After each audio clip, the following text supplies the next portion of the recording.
Welcome to Lockwood Moore's instructional videos. This video will show you how to install your Kyocera Windows print driver.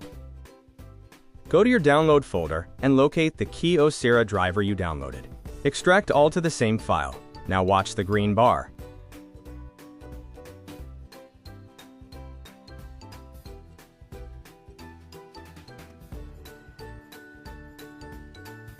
Return to the file and open. Locate setup.exe and double-click to run the program. The Kyocera product library opens. Accept the notice. After reading, select OK to resource and energy saving. Select Express Install. Select the device by IP address located under Details. Uncheck Status Monitor unless you really want it. Select Install.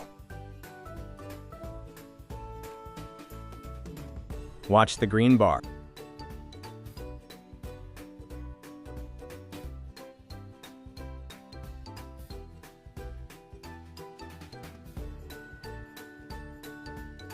Select Print a Test Page. If you do not want it set to duplex to default, uncheck. The same thing goes for Show Quick Print tab. Your option to choose. Select Finish. Close the Kyocera product library and check your test page at the MFP. If the test print didn't print, your business may have job accounting turned on. User codes. The video for adding the code to the print driver is called Kyocera Job Accounting in the Print Driver.